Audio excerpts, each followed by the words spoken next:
if you're considering opening your own practice right now, or in fact that you've opened your own practice right now, you'll be able to relate to this a little bit. Number one, when someone opens their own practice, they will normally do it because they will say something along the lines of, I just want to run the practice the way I want to do it. I want the freedom to take the time off I want to take, to work the hours I want to work. And that's my primary reason for doing it, because I don't want to be told what to do or how to do it. Here's the truth about that statement, is that all of us have to succumb to other powers that be, whether it's the marketplace. I've seen people that come to me that I want to open my own practice because I just don't want to adjust after whatever time. You know, our opinions of it are irrelevant. If you want a lifestyle business, a smaller business, you can maybe do that. But if you actually seriously want to make a dent in the universe and you seriously want to serve, you've got to have certain amount of shifts open. You have to have certain amount of available adjusting hours. You can fight me about this, you can disagree with me about this, and there's always exceptions. But I would never run a business on the perception that you're going to be the exception, because 9 times out of 10 you aren't. If 99 or 90 out of 100 very successful chiropractors work a certain shift pattern, I always go on the basis that they ain't gonna be no different for me. I ain't that skilled or that talented or that possess a power within me that's gonna put me on a different level to them. Don't assume that. Assume that if that's the average, the most of them are being successful with those hours, why would you recreate the wheel? There's a misconception about innovation. Innovation is a dangerous term within business. And I believe that people think it appears to be too sexy. No, you want to just copy what everyone else is doing that's being successful. It's called modeling. Robert Kiyosaki talks a lot about this. So the first thing I'm going to tell you is, if you're doing it because you want more freedom, because you believe that you're hemmed by the hours you have to work or etc., I promise you right now, you're in for a big shock, because there ain't no shock on your freedom like owning a business. Here's the truth, is you never have a day off when you own a business. You never have a proper holiday. Within the chiropractic industry, probably just about the highest point of experience with running a business, which is a profit-making enterprise that works without you. I'm about as free of my businesses as you can possibly be, non-operational in many of them. And we turn over millions and millions and millions of dollars. And I'm still looking at you as good as I've done that, better than just about anyone I know within our industry. And I'm at 9 practices, $7 million a year, multiple $7 million business, or multiple $1 million businesses. And I'm telling you that you never get a full holiday. You never get a full day most of the time off. You never, because there pops some email, etc. And I'm really good at this stuff. But if you're thinking that you're never going to get as much freedom as you were when you were an associate, from that perspective, where you got to walk out the door at 3 o'clock, at 1 o'clock, at 7 p.m.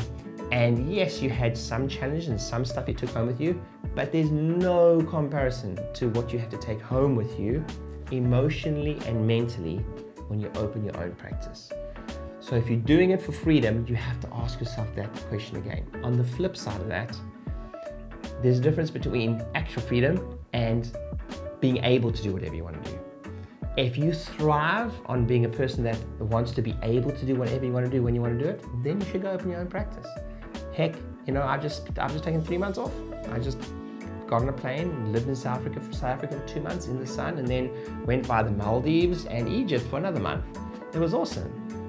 But what you don't see is the 2 months prior to that and the 2 months after that, I worked pretty much every second of every day.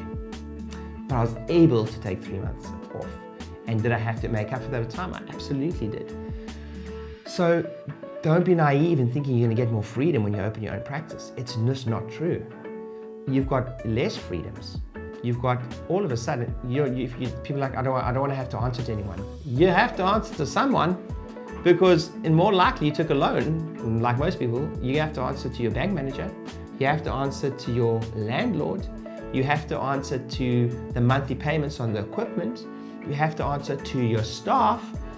A great analogy is you work for your staff. You work for in some way you work for your team members, not the other way around, because guess what? They have to be paid.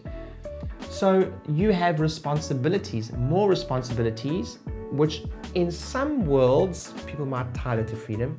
you'll have more responsibility than you ever had, which gives you less freedom in many ways. So I know business owners that are doing payroll while they're sitting on a beach in Thailand and they think that's freedom. That's not freedom, right? Because you never get time off. But if you're an associate, you do get those times off. Go right back to my original point. The key of it is, there's no right answer. It's about self-awareness. For me, that's heaven. For me, being able to take a week off just because I want to is heaven, even though I don't most of the time. For me, the freedom to do it is the thing for me, whether I do it or not, always is kind of besides the point. So I'm very self-aware with that. I always say I'm unemployable, and I hate having, if you showed me a schedule and I had the same thing in for the next 10 years, like I would shrivel up and die. I need a little bit more, that's why I love different businesses and getting involved in different things. So first point is, don't do it. If you're wanting more freedom, I understand your definition of freedom needs to be well defined, and you're going to get a lot less freedom if you open your own practice in some ways, and you're going to get a lot more freedom in other ways when you open your own practice. But there's cost and there's compromise both ways. And I get people coming to me all the time, I want to open my practice, I want to put up with anyone telling me what to do. Or like, well, then you open it up for the wrong reason. Someone always tells you what to do. Whether it's a bank manager, a landlord, planning regs, a regulatory body. Don't do it for that reason. You've always got someone to account for. But if you want to do it for the absolute freedom of being able to pull the trigger and just close and do whatever you want to do, then you're probably more suited towards a business owner. But that's point number one. Freedom. Define it and then know yourself, and then you can make a better decision. Hey docs, thanks for watching the video. Hopefully you found it helpful. And if you haven't yet checked out one of my free books, New Patient Avalanche, how to get a ton of new patients into your practice, or Practice Growth Speaking Secrets, how to do lunch and learns and corporate talks, and how to get people to come to you for informational talks, click on the link below, grab a book. They're absolutely free. All you do is pay for shipping. I think it's $7.95 or something, and you get all the templates and everything you need and cool bonuses within them to fulfill those things like downloads, etc. Click on the link below, grab one of those books, and I hope it's helpful. See you soon.